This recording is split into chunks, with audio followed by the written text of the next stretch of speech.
We all wanted to know that. We all feel like we don't really know Kendrick. And we don't know if he knew he could do what he did or it just happened.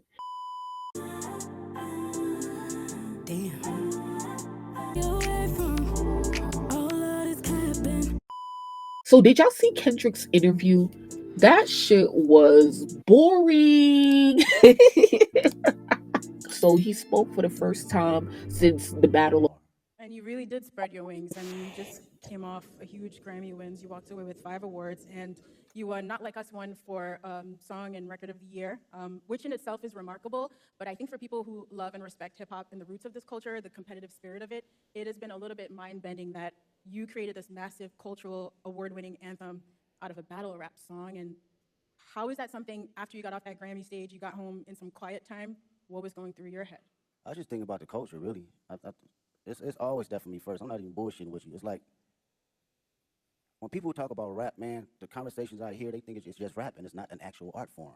So when you put records like that at the forefront, it reminds people that this is more than just something that came 50 years ago. They forget that it's even been here 50 years, right?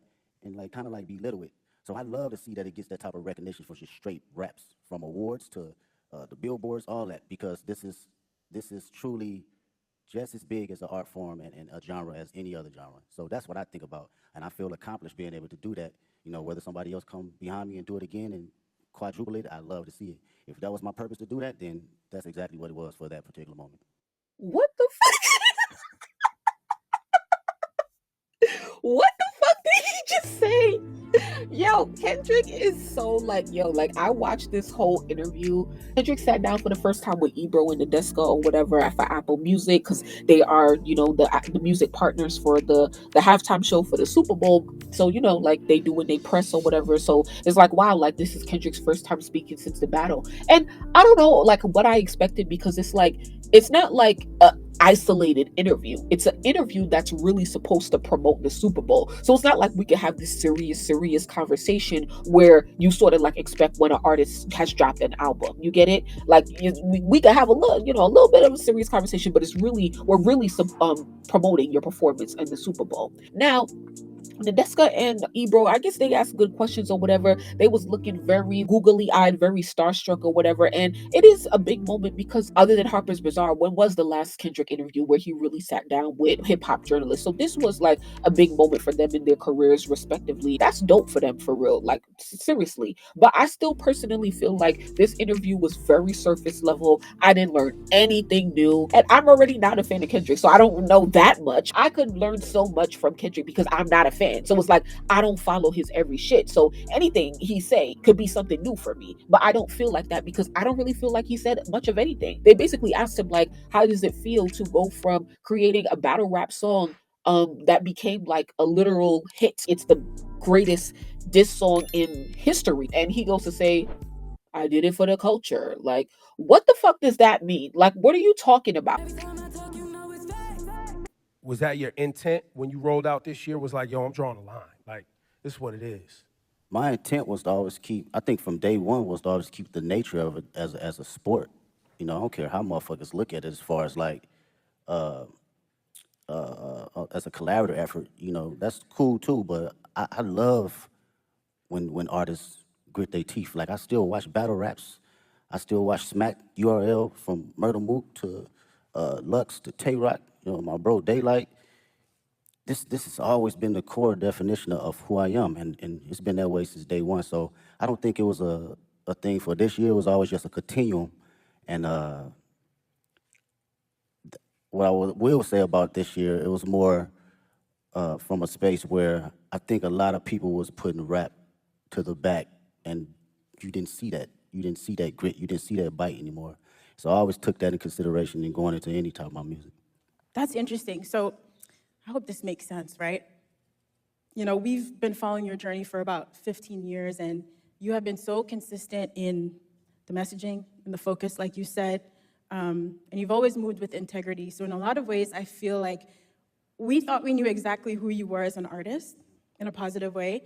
And then last year, it felt like you unlocked a whole new dimension for us. But that person, like you said, was always in there. But I'm wondering, do you still surprise yourself sometimes? Did you surprise yourself last year, or was it just Just us, the fans, with our jaws on the floor, just stunned. That's a good question. Surprised myself? Nah, I don't think I surprised myself because this for me and for my partners that's been around me since 2005, 2006, like my brothers, they know my personality, they know my capabilities, even when it wasn't presented to the public at first, right? So this is just like a revolving door of what I've been doing in Carson Studios at the Homie Garage or my brothers at TDE or just anybody around the city of Compton in LA. I think that here is a good answer. And they gave him a good question because Drake was antagonizing him with drop, drop, drop, drop. Because, like Drake never thought that he would actually drop. I could fuck with this answer because we all wanted to know that. We all feel like we don't really know Kendrick. And we don't know if he knew he could do what he did or it just happened. I liked his answer because, he said that it was always in him. Whether or not he showed that to the public. And that's one of the things that I do like about Kendrick is that he stayed to himself because he's not pressed to show you all of his skills at once. But if you stay around and or keep coming back, he gonna blow your mind out of the water. I feel like that's how I move as well. So I really do respect that about him because in the music industry they talk about preparation meets opportunity. You don't get a lot of opportunities, but you get a lot of time to prepare. So he's been preparing for this opportunity, for this moment to go against Drake and defeat the biggest or whatever. He probably was conspiring for most of his career, preparing for that moment. And whether we knew or not, whether he knew or not, but it seemed like he always had that plan. And I fuck with that. But for the most part, I do feel like he don't be saying shit in his interviews and this shit is boring as fuck. Oh yeah, this is Kendrick other interview. Yo, this interview was literally only 3 minutes. Literally, this is the whole interview. But Kendrick is just like, why is you interviewing with a white dude? Like, we claim to be soul for the culture. We're here again with the Super Bowl when they was boycotting the Super Bowl. Now you interviewing with a white dude. Like what? Like what's really going on here? Like it's just not giving. Oh, now I really want to go off because I'm just annoyed at this. This is the state of like what we have to accept when it comes to artist interviews. Them saying a bunch of nothing.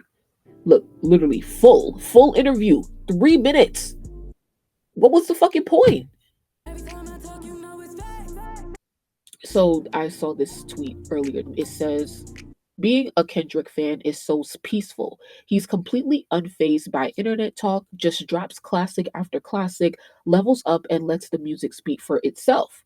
Meanwhile, his haters are in shambles, watching him win every time. Must be exhausting, LMAO. So I was like, dang, like, I wish I could say this about my fave, So I said I said I really wish I could say the same for my fave. Like I really wish that being a barb was more peaceful. That we didn't have to deal with a lot of the bullshit that we be having to deal with, both inside and outside of the fan base. I think the most important thing, especially in times of a battle, is to let the music speak for itself.